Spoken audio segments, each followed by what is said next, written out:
आमची भेट घेण्यासाठी निघालेले आहेत आणि 5 मिनिटात आम्ही पोहोचू असं त्यांनी सांगितलंय। मात्र 4 वाजताची वेळ होती।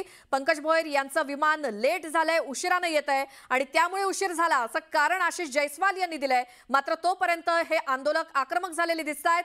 जेल भरो इतक्या तयारीमध्ये आहेत हे सगळे आंदोलक आणि त्यामुळे आता थोड्या वेळापूर्वी आपण जी काही सगळी दृश्य बघत होतो, शेतकरी नेते जे आहेत, या आंदोलनाचे प्रतिनिधी जे आहेत, त्यांनी सर्वांना खरं तर दुपारपासून शांततेचं आवाहन केलेलं होतं। कारण 4 वाजता हे सरकारचे प्रतिनिधी येणार होते, शेतकरी नेत्यांशी चर्चा करणार होते, या आंदोलनाच्या प्रतिनिधींची चर्चा करणार होते आणि त्यातून काहीतरी मार्ग निघेल अशी अपेक्षा होती, आशा होती। मात्र तसं काहीही झालं नाही। 4 ची वेळ आता पुढे ढकलली गेली आणि आता 7:30 वाजलेत रात्रीचे आणि त्यामुळे ही अजूनही भेट झालेली नाहीये। सरकारचे मंत्री 2 प्रतिनिधी अजूनही तिथपर्यंत पोहोचलेले नाहीत। त्यामुळे आता पोलीस तिथे पोहोचलेत आणि जेल भरो आंदोलन करण्यावरती ठाम आहेत।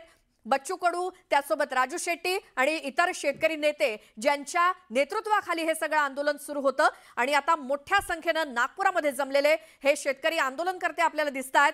कारण सरकार आमचा आवाज दाबण्याचा प्रयत्न करतंय, आमच्यावरती दबाव आणतंय कोर्टाच्या माध्यमातून असा देखील आरोप बच्चू कडूंनी केलाय। मात्र तरी देखील आम्ही कोर्टात जाऊ आणि आमच्या आंदोलनावरती ठाम राहू असं त्यांनी सांगितलं।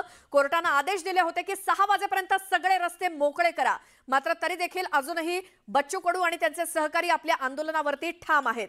आणि आता नुकताच आपण मंत्री आशिष जयस्वाल यांच्याकडून माहिती घेतली, त्याप्रमाणे आम्ही 5 मिनिटात आंदोलनाच्या ठिकाणी पोहोचतो आहोत असं त्यांनी न्यूज 18 लोकमतशी बोलताना सांगितलंय।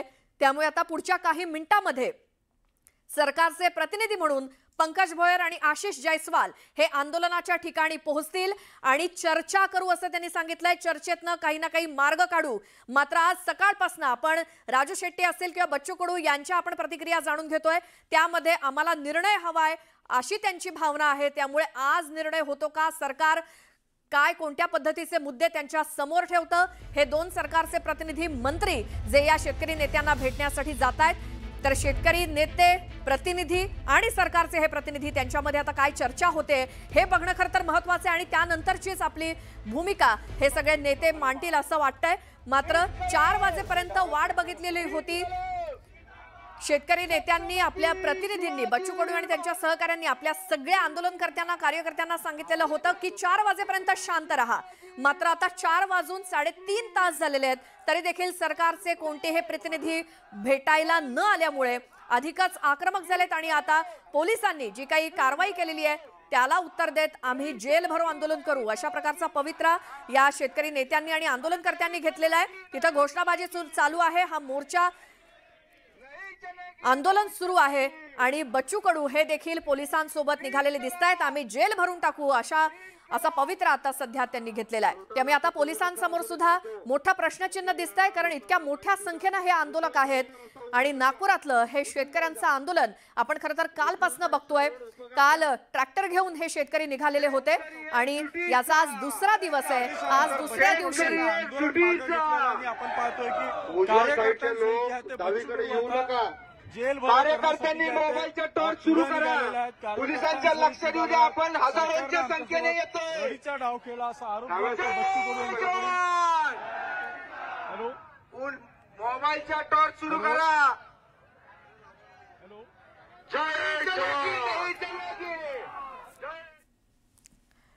याच संदर्भात अनिल देशमुख आपल्यासोबत फोन लाईन वरती आहेत, त्यांच्याशी आपण बोलूयात। अनिल देशमुख, जे आपण बघतोय नागपुरातला हा शेतकऱ्यांचा मोर्चा, मात्र दिलेली वेळ सरकारने पाळलेली दिसत नाही आणि त्यातूनच आता शेतकरी आणि आंदोलनकर्ते आक्रमक झालेले आहेत, काय आपली प्रतिक्रिया? असं आहे की जी वेळ दिलेली होती, शासनाचं जे शिष्टमंडळ भेटायला येणार होतं बच्चू कडू आणि त्या सर्व लोकांना, तर त्यांनी जी वेळ दिली होती 4 ची वेळ दिली होती आणि इकडे कोर्टाने सांगितलं की 6 पर्यंत तुम्ही जागा खाली करा। तर कमीत कमी यांनी 4 वाजता भेटून त्याची चर्चा करून चर्चा 4 वाजेपर्यंत करायला पाहिजे होती। शिष्टमंडळ का उशिरा आलं तेच मला समजत नाही, कारण की 6 वाजताची मर्यादा होती कोर्टाच्या आदेशाची। तर कमीत कमी जे राज्याचं शिष्टमंडळ आलं तिथे, जे कोण 2 मंत्री आले होते, त्यांनी बरोबर वेळ पाळायला पाहिजे होती। 4 वाजता जाऊन तिथे चर्चा करायला पाहिजे होती, ऐकून घ्यायला पाहिजे होतं त्यांच्या काय मागण्या आहे। कारण की या सर्व शेतकऱ्यांच्या मागण्या अतिशय रास्त अशा मागण्या आहे।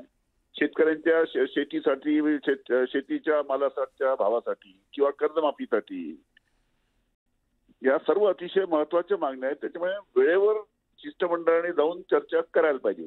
बरोबर आहे. मात्र देशमुख जी आता आम्ही जयस्वाल यांच्यासोबत बोललो, कारण जयस्वाल आणि भोयर हे दोन प्रतिनिधी सरकारकडनं त्यांच्याशी चर्चेसाठी जाणार होते. ते म्हणाले भोयर यांचं विमान उशिराने येत आहे म्हणून आम्हाला जायला उशीर झालाय. मग त्यांच्यामध्ये काही समन्वय नाही का? जर उशीर होतोय तर तसं कळवलं गेलं नाही का? उशीर होता तर कळायला पाहिजे होतं. आता काय कोर्टाची लिमिट 6 पर्यंत आहे ना. त्यांना सांगितलं की 6 पर्यंत तुम्ही खाली करा. त्याच्या पहिले तर चर्चा व्हायला पाहिजे. हम्म.